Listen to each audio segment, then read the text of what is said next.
Hello, everyone.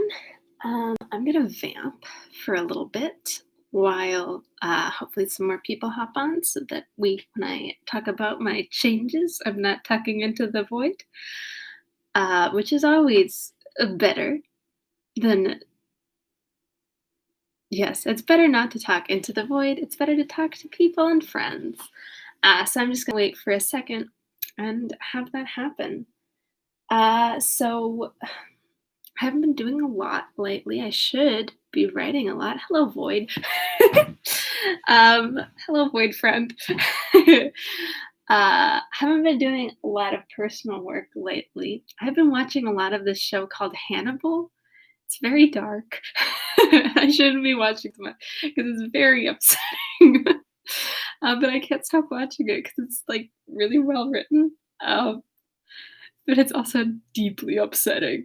So the word to the wise, look out for Hannibal.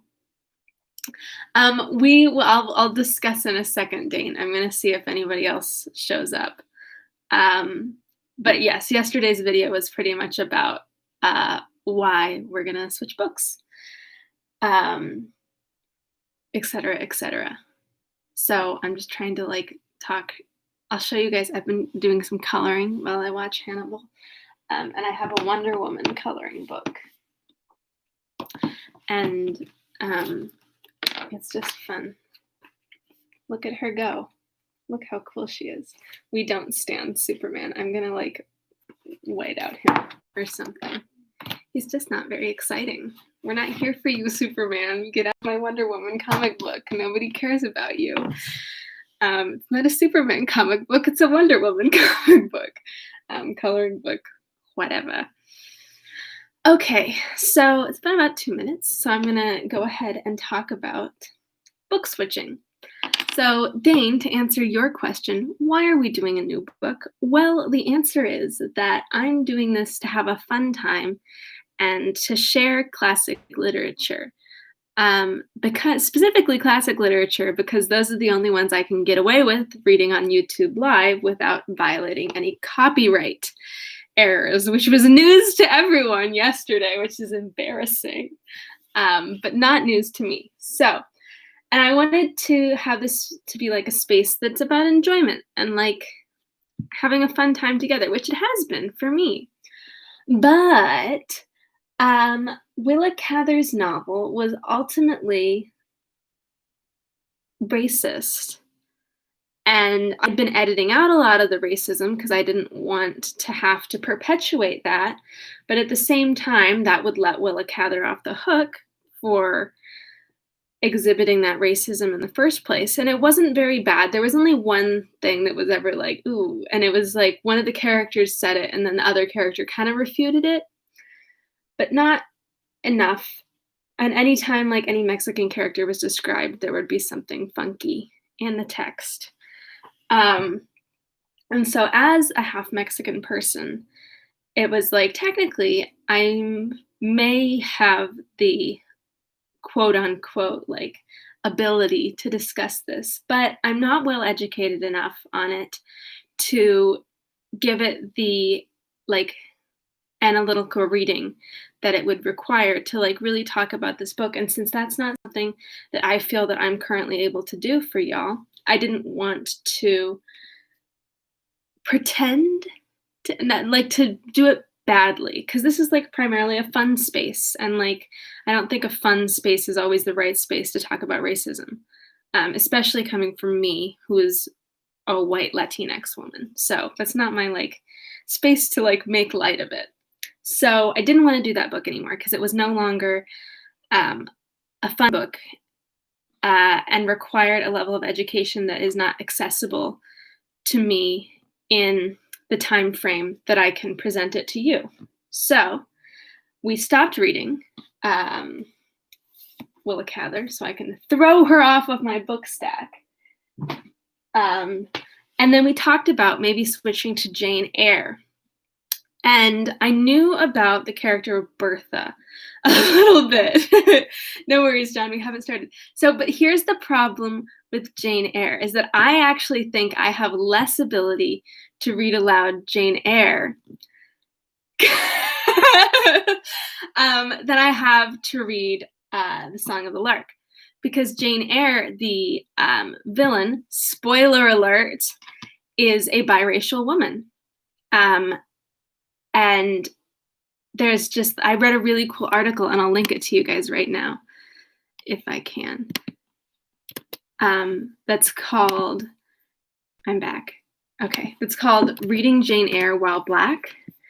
And about like how like this Black woman liked to like read classic novels, like many people do. And that Jane Eyre wasn't a classic novel that she could ever read or enjoy, because Jane Eyre is essentially a white supremacist, and like she uses language to like put down people. Villainous characters are presented as having darker hair and darker like colored skin and things like that. And I think even at one point, and it's mentioned in the article, like Rochester, I think that's the character, the main dude's name. Rochester even uses a variant of the N-word, which is not great. Which is not even like, that's not even a phrase that like adequately describes how like awful it is to use this. So I don't think that I have ability to read Jane Eyre. So here's my thought for y'all. I'd like to try Wuthering Heights, because I didn't find any evidence of racism in the text so far. However, I do know that I think it glorifies an abusive relationship. But I think that's something that is maybe a little bit easier maybe to talk about, something that we could discuss, and I potentially like have more space to discuss than the racism within Jane Eyre. And as always, you're free to refute me. I'm just gonna check that no one's like texting me. Okay, cool. Well, someone is texting me, but not important. Hello, Shiv. We're talking about book switching. And I'm positing switching to Wuthering Heights, which I know you said was a tough read yesterday. So here is my, yes. That is my current thought, which can always be, yes, which can always be refuted. But anyways, we're talking about switching to Wuthering Heights, and my deal with y'all is like, if it gets too much and we're like, you know what, this just isn't fun either, and I don't like reading this, and it's not enjoyable, and like we don't know what to say about this or how to like reformat our thoughts about this, we can always stop. That's one of like the big things about reading books, is that you don't always have to read it all the way through. Like, that was something that took me forever to learn, is like, if you don't like the book, you don't have to read it. Which is really tough to do, because there's so many wonderful, wonderful books out there that aren't the worst and are enjoyable to read. So if Wuthering Heights proves to be a bust as well, there's always Pride and Prejudice, and that's the last novel that I have. Yeah, so there we go. So welcome to surprise, surprise, day one of Wuthering Heights. Yes, Shiv, I was doing research last night and I kept coming across the Kate Bush song, and I haven't listened to it yet, but I promise I will. I just had like 3 hours of meetings, so. How, you ask? You say, Sophie, isn't it over? And I say, if only. Oh my God, look at that. This is just the introduction. This is the book. What? Are we sure? Oh, never mind. That was volume 2. I was like, excuse me? That was volume 2. There's a volume 1. Okay, there we go. There we go. This is the book. This is the introduction. I know what I'm doing all the time. There's a preface. Is that different than an introduction, and that it doesn't blow the entire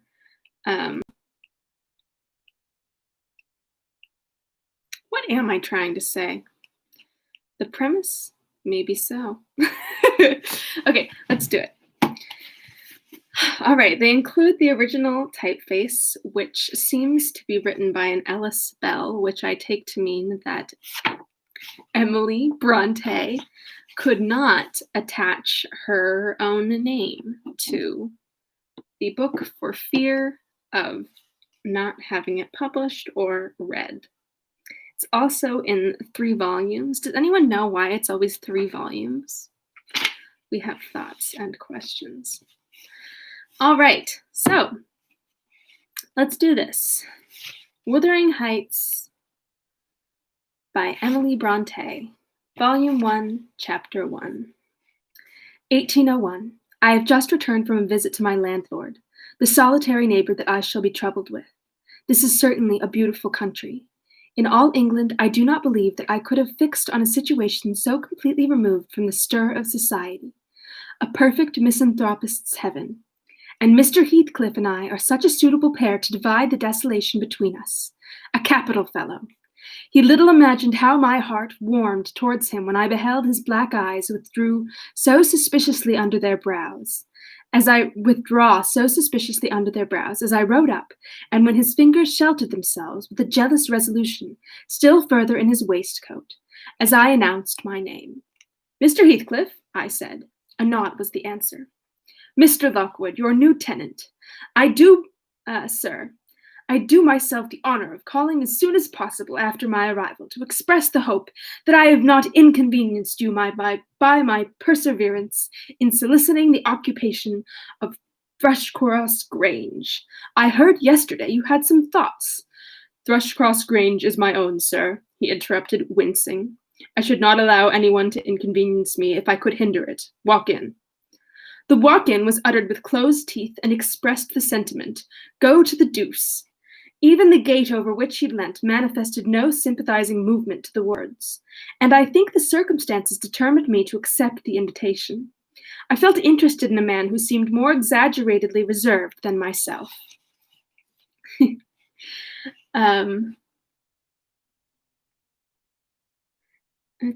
When he saw my horse's breast fairly pushing the barrier, he did pull his hand to unchain it, and then sullenly preceded me up the causeway, calling as we entered the court, Joseph, take Mr. Lockwood's horse and bring up some wine. Here we have the whole establishment of domestics, I suppose, was the reflection suggested by this compound order.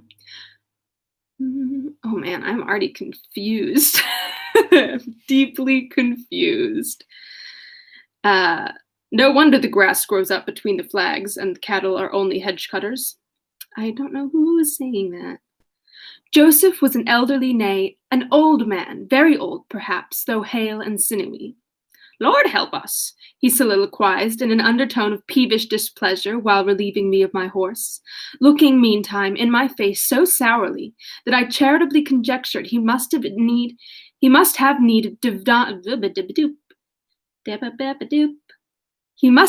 of divine aid to digest his dinner, and his pious ejaculation had no reference to my unexpected advent.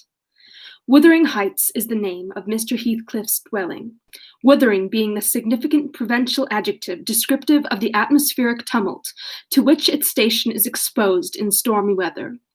Pure, bracing ventilation as they must have up there, at all times, indeed. One may guess the power of the north wind blowing over the edge by the excessive slant of a few stunted firs at the end of the house, and by a range of gaunt thorns all stretching their limbs one way, as if craving alms of the sun. Happily, the architect had foresight to build it strong. The narrow windows are deeply set in the wall, and the corners fended with large jutting stones. Before passing the threshold, I paused to admire a quantity of grotesque carvings lavished over the front and especially about the principal door, above which, among a wilderness of crumbling griffins and shameless little boys, I detected the date 1500 and the name Hareton Earnshaw. I would have made a few comments and requested a short history of the place from the surly owner, but his attitude at the door appeared to demand my speedy entrance or complete departure, and I had no desire to aggravate his impatience previous to inspecting the penetralium. One step brought us into the family sitting room without an introductory lobby or passage. They call it here the house, preeminently. Okay, are they talking about Thrushcross Grange or Wuthering Heights? It's like it's like they just hit a little like name an English manor wheel. And those are the two that came out. Okay. It includes kitchen and parlor generally, but at Wuthering Heights, the kitchen is forced to retreat altogether into another quarter. At least I distinguished a chatter of tongues and a clatter of culinary utensils deep within, and I observed no signs of roasting, boiling, or baking about the huge fireplace. Excuse me. Okay. Nor any glitter of copper saucepans and tin colanders on the walls.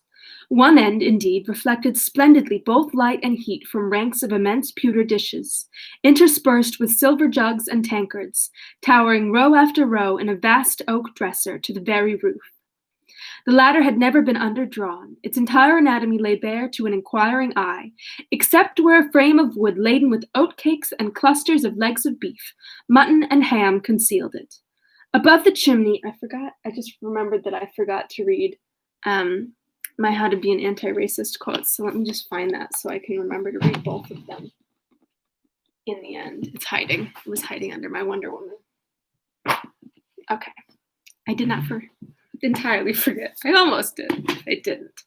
Okay. I got carried away. Okay, where was I?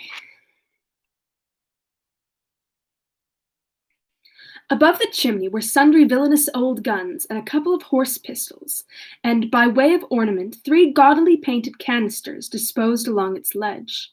The floor was of smooth white stone, the chairs high-backed, primitive structures painted green, 1 or 2 heavy black ones lurking in the shade. In an arch under the dresser reposed a huge liver-colored bitch pointer, surrounded by a swarm of squealing puppies, and other dogs haunted other recesses. Oh, I like that.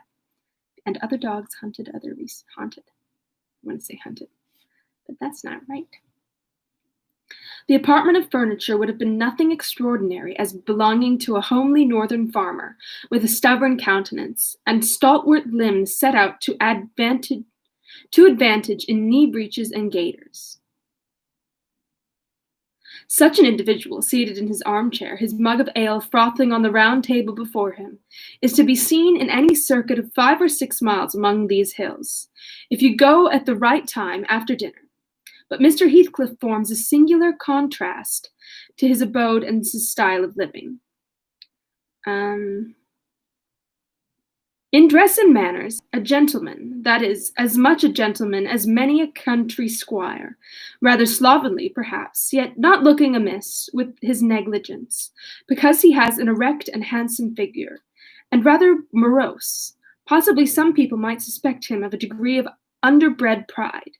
I have a sympathetic chord within that tells me that it is nothing of the sort. I know by instinct his reserve springs from an aversion to showy displays of feeling, to manifestations of mutual kindness. He'll love and hate equally under cover, and esteem it a species of impertinence to be loved or hated again. No, I'm running on too fast. I bestow my own attributes over liberally on him.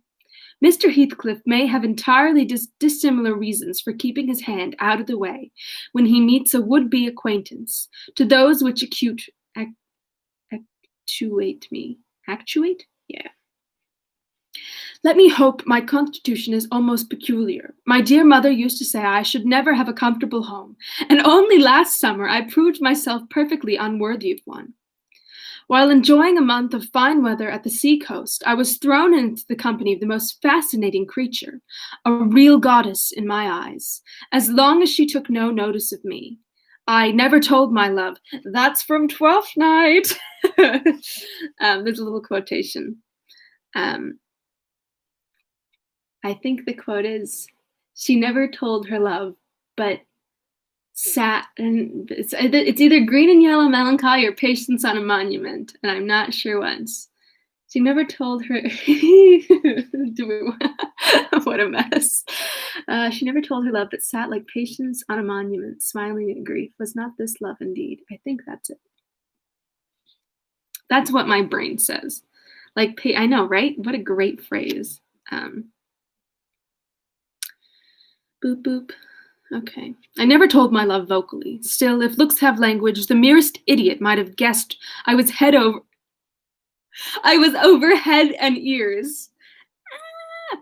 She understood me at last and looked a return, the sweetest of all imaginable looks, and what did I do?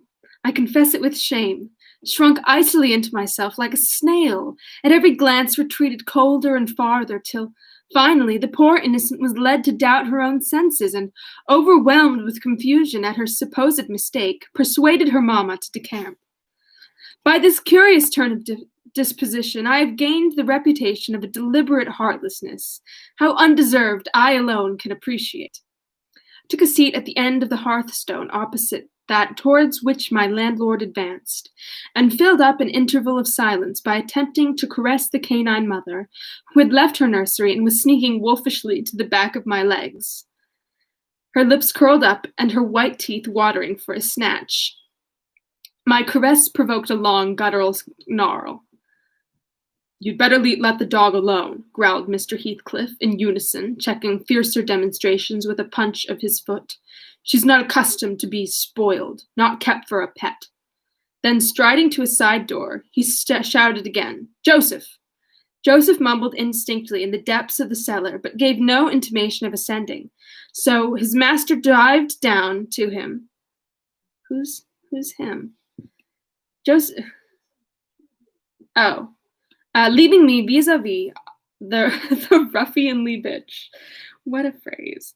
And a pair of grim, shaggy sheepdogs who shared her jealous guardianship over all my movements. This guy's like, so just me and like 6 dogs chilling.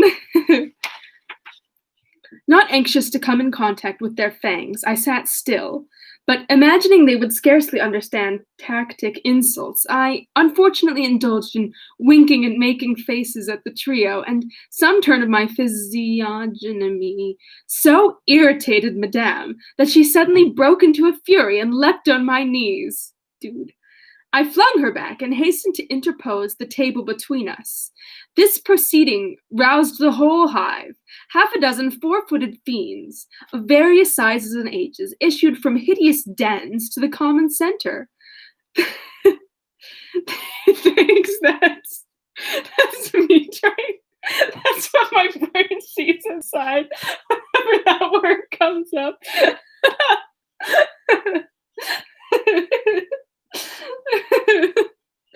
I'm gonna cry. That's like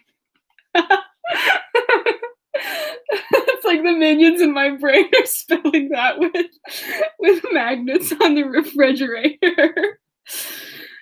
I don't think. Okay, well, all right, let's find out about this guy who's currently getting attacked by dogs. Jesus, okay. Oh, okay.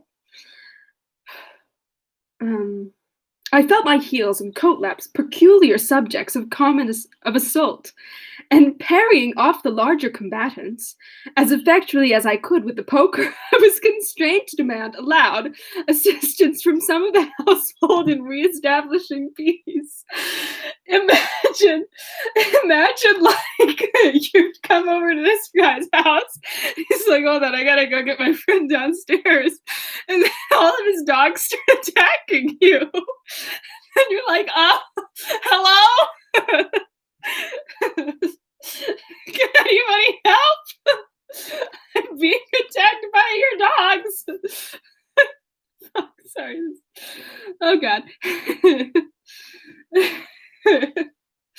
I gotta go.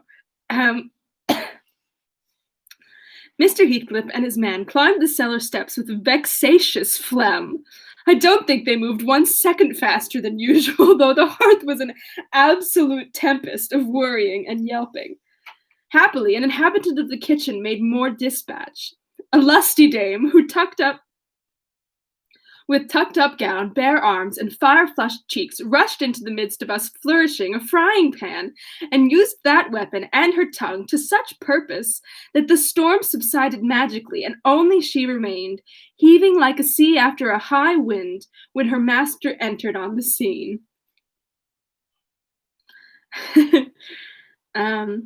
What the devil is the matter? He asked, eyeing me in a manner that I could ill endure after this inhospitable treatment. What the devil indeed, I muttered. The herd of possessed swine could have no worse spirits in them than those animals of yours, sir. You might as well leave a stranger with a brood of tigers. They don't meddle with persons who touch nothing, he remarked, putting the bottle before me and restoring the displaced table. The dogs do right to be vigilant. Take a glass of wine? No, thank you. Not bitten, are you? If I had been, I would have set my signet on the biter. Heathcliff's countenance relaxed into a grin. Come, come, he said. You are flurried, Mr. Lockwood. Here, take a little wine. Guests are so exceedingly rare in this house that I and my dogs, I am willing to own, hardly know how to receive them. Your health, sir. I bowed and returned the pledge, beginning to perceive that it would be foolish to sit sulking for the misbehavior of a pack of curs. Besides, I felt loath to yield the fellow further amusement at my expense, since his humor took that turn. He, probably swayed by prudential considerations of the folly of offending a good tenant, relaxed a little in the laconic style of chipping off his pronouns and auxiliary verbs, and introduced what he supposed would be a subject of interest to me, a discourse on the advantages and disadvantages of my present place of retirement. I found him very intelligent on the topics we touched, and before I went home, I was encouraged so far as to volunteer another visit tomorrow. He evidently wished no repetition of my intrusion. I shall go, notwithstanding. It is astonishing how sociable I feel myself compared with him. This reminds me of this song by Chris Fleming. I think it's called WUG, which stands for Wildly Unlikable Guy. And it's like a really fun, like 80s bop. I have to go get another bookmark.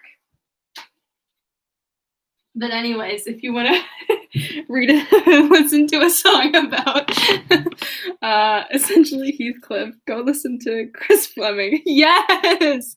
I put it on I have like playlists when I write, and I put it on my playlist for in a bunch of 80s songs because it's so fun. Okay. Delicious. More good news about coronavirus coming from my news app. All right, let's do this. Let me find my 2 quotes for you. For you. For you.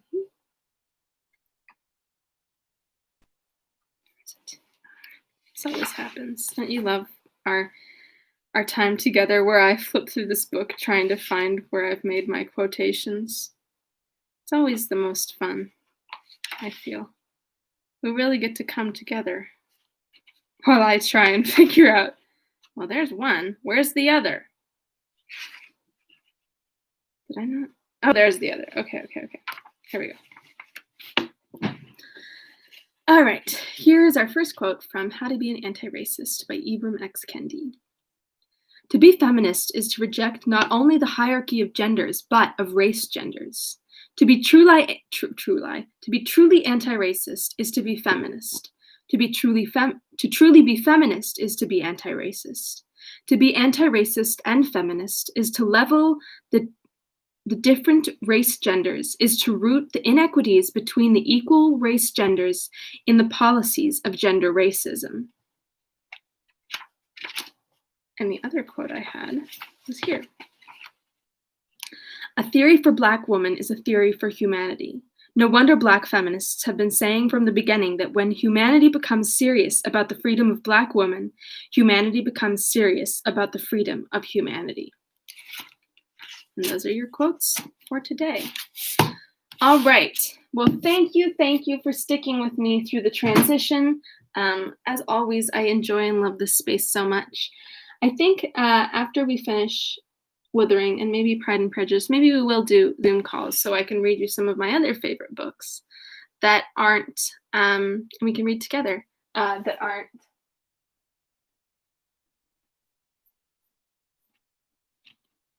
I'm like looking at them like they're going to tell me what I'm thinking, that aren't published before 1924. So maybe so. All right. All right. See y'all soon. Bye. Thanks for tuning in. Love you loads. I really do hope that I get to see you all soon because I want to go.